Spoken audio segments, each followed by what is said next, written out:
વડોદરામાં senior citizen મહિલાને digital arrest કરી અને મુંબઈ પોલીસ અને ઈડીના નામે 60.50 લાખ રૂપિયા પડાવ્યા છે।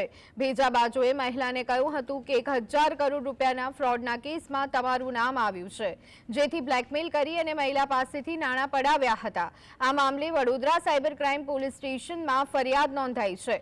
વડોદરા શહેરના માંજલપુર વિસ્તારમાં રહેતી 65 વર્ષીય મહિલાએ વડોદરા સાયબર ક્રાઇમ પોલીસ સ્ટેશનમાં નોંધાવેલી ફરિયાદમાં જણાવ્યું છે કે મારા પતિનું વર્ષ 2020માં મૃત્યુ થયું હતું અને મારો પુત્ર મુંબઈની ખાનગી કંપનીમાં નોકરી કરે છે।